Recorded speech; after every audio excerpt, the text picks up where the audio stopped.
Promesse biblique du jour, bonjour à tous. Retrouvons la parole de Dieu dans 1 Pierre chapitre 1 verset 3 où il est écrit « Louons Dieu, le Père de notre Seigneur Jésus-Christ. Dans sa grande bonté, il nous a fait naître à une vie nouvelle.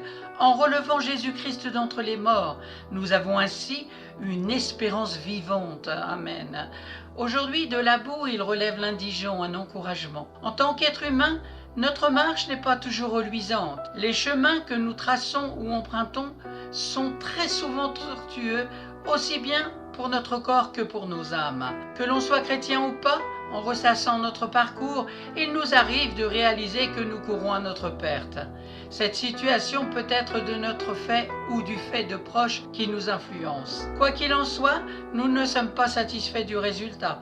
Et toutes ces voies semblables à des impasses nous lessivent, nous dépriment, nous perdent, à tel point que certains y laissent leur vie. Fort heureusement pour nous, le Dieu créateur a prévu une histoire formidable pour chacun. Il est écrit dans sa parole dans Jérémie chapitre 29 verset 11 « Car je connais les projets que j'ai formés sur vous, dit l'Éternel, projets de paix et non de malheur, afin de vous donner un avenir et de l'espérance. » Il est celui qui est capable de nous sortir des chemins obscurs pour accomplir ses plans de lumière dans nos vies.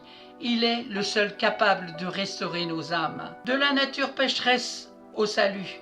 Alors que nous sommes nés pécheurs et que cette nature de pécheur nous rattachait à la mort, Dieu nous propose une nouvelle nature.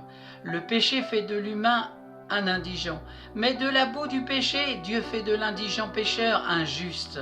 Jean chapitre 3 verset 16 « Car Dieu a tant aimé le monde qu'il a donné son Fils unique, afin que quiconque croit en lui ne périsse point, mais qu'il ait la vie éternelle. » C'est la première transformation que Dieu nous offre, et c'est la meilleure. Et c'est celle à laquelle nous devons le plus aspirer. Alors, si tu n'as pas encore saisi la main de Dieu pour quitter la boue du péché, je t'invite à le faire maintenant.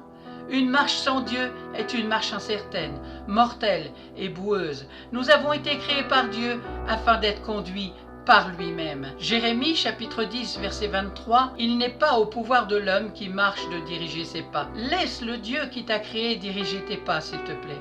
Accepte qu'il te relève, accepte qu'il restaure ton âme, accepte qu'il te donne une vie nouvelle, la vie éternelle. » Amen. Aujourd'hui, c'était la première partie de la boue, il relève l'indigent.